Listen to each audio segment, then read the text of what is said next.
ex-membros de gangues. Que incidente aconteceu que fez você perceber que não queria mais estar em uma gangue? Brasileiro aqui. Eu era adolescente em meados dos anos 2000. Costumava andar com muitas outras crianças que também eram de classe média baixa e tinham muito tempo e liberdade para estar nas ruas causando estragos. Muitos deles eram hooligans. No Brasil, hooligans são realmente comuns nas grandes cidades com grandes times de futebol, mas é um pouco diferente dos da Europa. As pessoas ficam nas torcidas organizadas, usam uniformes, às vezes carregam armas e brigam por merdas com pessoas de outras torcidas.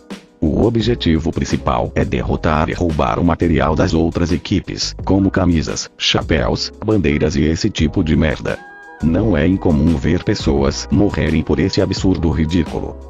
Enfim, era uma gangue grande, mas ninguém fazia coisas pesadas, como matar pessoas, mesmo que às vezes alguém estivesse carregando um revólver ou uma pistola, pelo menos nunca ouvi falar de algo assim. No entanto, costumávamos espancar outras pessoas de outras torcidas. Alguns de nós eram realmente violentos. Muitos dos meus amigos treinaram artes marciais apenas para chutar a bunda das pessoas na rua. Eu parei de andar por aí porque alguns dos meus amigos foram presos por tentativa de assassinato, e eles simplesmente não deram a mínima, mesmo depois da prisão. Alguns deles também vendiam maconha e eu comecei a acordar para o fato de que a merda estava ficando mais séria. Eu tinha muitas dúvidas antes de ver as pessoas serem destruídas por nada. Tipo, brigas de rua aleatórias eram comuns. Eu vi 2 caras aleatórios serem pisoteados na cabeça, o nariz explodido, os dentes quebrados, pessoas gritando, os outros com armas de fogo. Eu escolhi me concentrar na escola e, anos depois, sou advogado sem histórico criminal, felizmente. Meus amigos da época estão bem, eu acho. Eles estão vivos, e acho que é uma coisa boa, considerando o que costumavam fazer e quantos inimigos eles fizeram. Sinto muito se cometi algum erro gramatical, sou brasileiro e raramente escrevo em inglês. Eu era um estagiário em uma gangue de motociclistas. Naquela época, de alguma forma, romantizei o Sons of Anarchy e me vi como um ponto de encontro no capítulo local de um clube bem conhecido. Eu era bem passivo, ajudei onde podia e apenas tentei me misturar da melhor maneira possível. Depois de algumas semanas, eu os estava vendo como amigos. Eles pareciam caras comuns, a maioria deles tinha empregos bastante decentes e era bem educada, mesmo que as festas tendessem a ser difíceis. Muitas pessoas eram espancadas por diversão e coisas assim. Alguns meses depois, me propuseram ser um iniciado, peguei a jaqueta e fui o cara mais feliz. Mas as coisas mudaram rápido. Estar mais dentro do clube significava saber mais. Os caras com quem você estava ligando estavam lidando com armas de fogo pequenas, quase todo mundo usava drogas secretamente, mesmo que as regras do clube significassem que você podia ficar bêbado, mas não drogado. Fiquei com eles, porque ainda os chamava de amigos, até que me pediram para roubar eletrônicos de um caminhão estacionado. Não queria acabar na cadeia como o meu primo, que pegou 3 anos por roubar um rádio simples. Recusei sem aviso, recebi o maior espancamento da minha vida. Eles tiraram minha jaqueta e disseram que iriam repetir a surra, caso eu voltasse. Idade e família. Você não pode estar em uma gangue e viver uma vida familiar ao mesmo tempo. Chega uma hora que você se torna velho demais para isso. Um dia, como tínhamos feito centenas de vezes antes, entramos em uma mercearia, cada um de nós pegou uma embalagem de 30 garrafas de cerveja ou 2 garrafas de licor, e caminhamos direto para a porta sem pagar. Basicamente desafiando alguém a tentar nos parar. Mas desta vez, havia uma nova garota trabalhando lá. Ela correu e gritou, "Pai!" e agarrou meu amigo pelo braço. Todos nós congelamos. Meu amigo virou a cabeça lentamente para olhar a mão dela como se fosse uma mosca que pousou nele.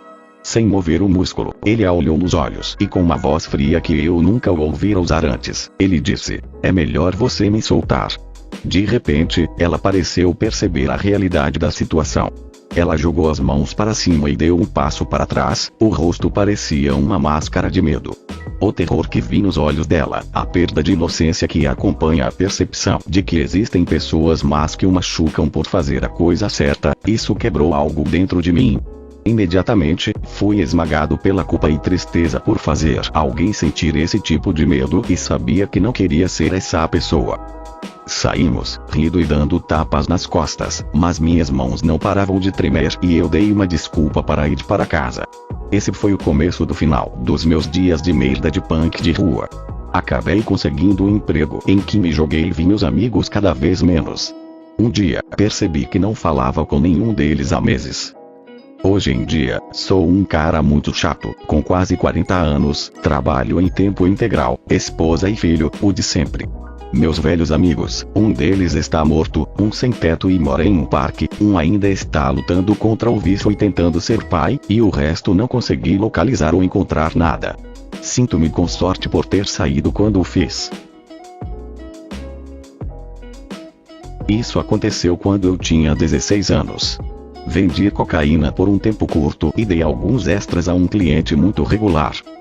O cliente teve overdose e eu assumi isso porque ele não havia me ligado para me dizer a qualidade ou como era.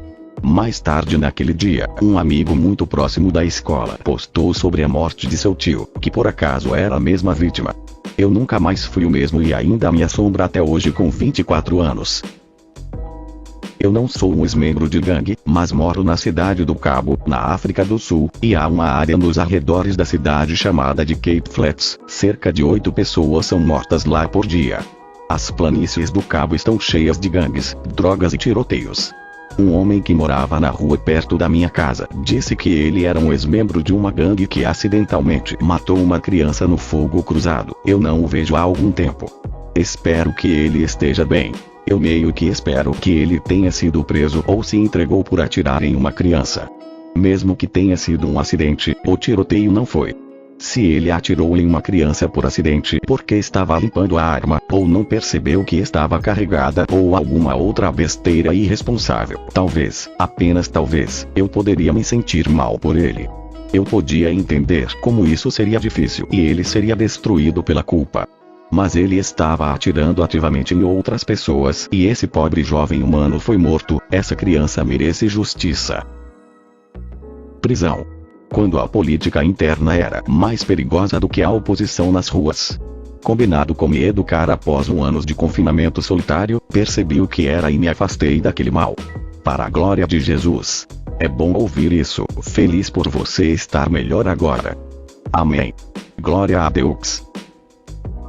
Gangues não ajudam você ou sua família quando você está na prisão. Não há estrutura. As gangues italianas, russas e irlandesas, as máfias, têm uma parceria com a polícia.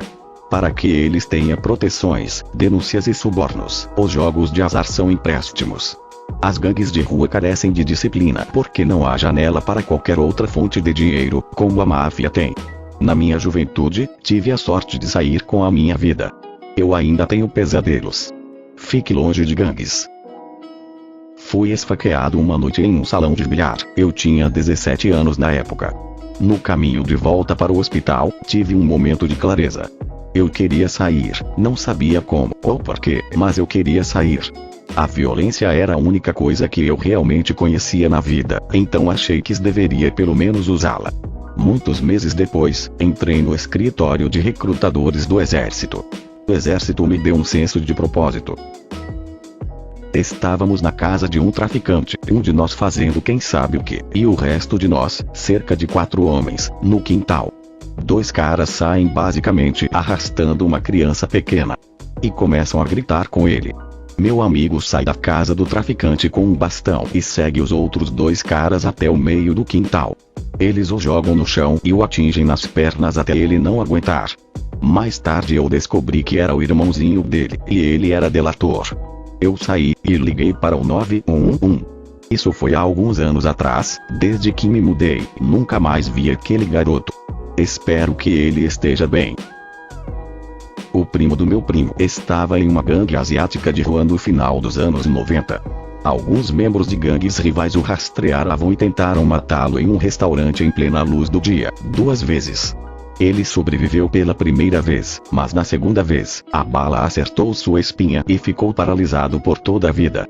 A primeira vez que eu o vi preso em uma cadeira de rodas com sua mãe tendo que levá-lo foi bastante horrível, já que costumávamos brincar juntos quando crianças. Boa história e lição para ensinar a todas as crianças o que pode acontecer se você acabar em crime organizado ou em gangues. Você vive sua vida na paranoia, sem saber quando alguém vai te matar ou espancá-lo sem sentido por causa de uma guerra estúpida ou política de gangues.